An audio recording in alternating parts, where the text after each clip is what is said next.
नमस्कार भक्तों।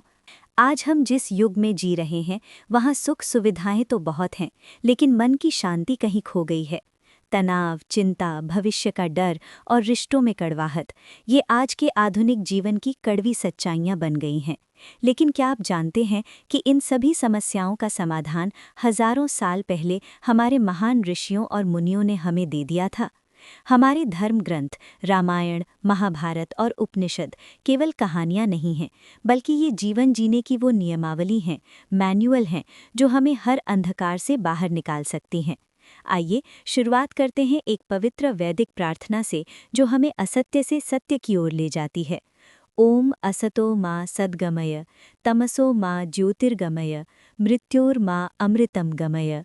ओम शांतिः शांतिः शांतिः। अर्थात, हे ईश्वर, मुझे असत्य से सत्य की ओर ले चलो, मुझे अंधकार से प्रकाश की ओर ले चलो और मुझे मृत्यु से अमरता की ओर ले चलो।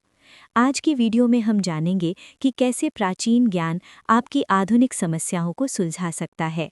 भक्तों, सबसे पहले बात करते हैं धर्म और कर्तव्य की। आज के कॉर्पोरेट जगत या पारिवारिक जीवन में हम अक्सर दुविधा में होते हैं, क्या सही है और क्या गलत। त्रेता युग में भगवान श्री राम के सामने सबसे बड़ी चुनौती थी। एक ही पल में उन्हें राजा बनने का सुख और अगले ही पल 14 वर्षों का वनवास मिला। जरा सोचिए, आज अगर हमारी छोटी सी नौकरी चली जाए या योजना विफल हो जाए तो हम टूट जाते हैं, लेकिन रामायण हमें सिखाती है स्थित प्रज्ञ रहना। श्री राम ने ना तो राज तिलक की खुशी मनाई और ना ही वनवास का शोक, उन्होंने इसे अपना धर्म मानकर स्वीकार किया। आज जब आपके सामने कठिन परिस्थितियां आएं, तो क्यों हुआ पूछने के बजाय ये सोचें कि अब मेरा कर्तव्य क्या है। भावनाओं में बहने के बजाय अपने सिद्धांतों पर टिके रहना ही तनाव मुक्त जीवन की कुंजी है। अब आते हैं महाभारत के उस रणक्षेत्र में जो आज हमारे मन के भीतर रोज चलता है। अर्जुन का विषाद, डिप्रेशन, आज की युवा की सबसे बड़ी समस्या है। असफलता का डर। अगर मैं पास नहीं हुआ तो? अगर मेरा बिजनेस नहीं चला तो? भगवान श्री कृष्ण ने गीता में एक कालातीत सूत्र दिया, कर्मण्येवाधिकारस्ते मा फलेषु कदाचन। अर्थात, तुम्हारा अधिकार केवल कर्म यानी काम करने पर है, उसके फल पर नहीं। आज की एंग्जाइटी का मुख्य कारण है भविष्य के परिणाम के बारे में ज़रूरत से ज़्यादा सोचना। हमारे ऋषि समझाते हैं कि जब आप परिणाम की चिंता छोड़ देते हैं और अपना 100% ध्यान अपने काम यानी प्रोसेस पर लगाते हैं, तो सफलता अपने आप आपके पीछे आती है।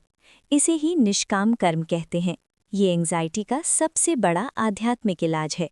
भक्तों, हमारे ऋषि मुनि वनों में, कंदराओं में रहकर भी परम आनंद में रहते थे। क्यों? क्योंकि उन्होंने समझा था कि सुख बाहर की वस्तुओं में नहीं, बल्कि भीतर की संतुष्टि में है। आज हम कंज्यूमरिज्म अर्थात उपभोगवाद के जाल में फंसकर सोचते हैं कि नई गाड़ी या बड़ा घर हमें खुशी देगा, लेकिन ये खुशी क्षणिक है। प्राचीन ज्ञान कहता है, संतोषम परमम सुखम। इसका अर्थ ये नहीं कि आप उन्नति न करें, इसका अर्थ है कि आप अपनी खुशी को वस्तुओं का गुलाम न बनाएं। ऋषियों ने अपरिग्रह अर्थात नॉन पोजेशन का सिद्धांत दिया, अर्थात जितनी आवश्यकता हो उतना ही संचय करें। थोड़ा समय डिजिटल दुनिया से दूर प्रकृति के साथ बिताएं। ध्यान, प्राणायाम को अपनी दिनचर्या का हिस्सा बनाएं। ये आपको वो मानसिक स्पष्टता देगा जो किसी भी महंगी दवा से नहीं मिल सकती। तो भक्तों, सनातन धर्म का ज्ञान पुराने समय की बात नहीं है, ये आज भी उतना ही प्रासंगिक है जितना हजारों साल पहले था। रामायण हमें रिश्तों और कर्तव्यों को निभाना सिखाती है, महाभारत हमें संघर्ष और कर्म करना सिखाती है, और हमारे ऋषि हमें भीतर की शांति खोजना सिखाते हैं। जब भी आप जीवन में अकेलापन, तनाव या दिशाहीनता महसूस करें, तो अपने मूल, अपनी जड़ों की ओर लौटें। हमारे ग्रंथों में हर प्रश्न का उत्तर मौजूद है। आइए हम संकल्प लें कि हम इस प्राचीन ज्ञान को केवल सुनेंगे नहीं, बल्कि अपने आचरण में उतारेंगे।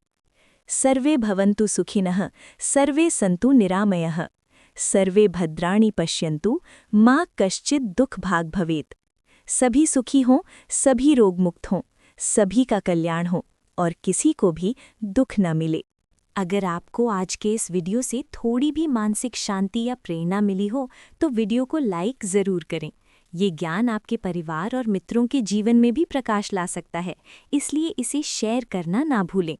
सनातन धर्म की ऐसी ही गूढ़ और जीवन बदल देने वाली कथाओं के लिए हमारे चैनल को अभी सब्सक्राइब करें। आपके जीवन में सबसे बड़ी चुनौती क्या है जिसका आप आध्यात्मिक समाधान चाहते हैं? हमें कमेंट करके बताएं। और जाने से पहले प्रभु का स्मरण करते हुए कमेंट बॉक्स में जय श्री कृष्ण या हर हर महादेव अवश्य लिखें। आपका दिन मंगलमय हो।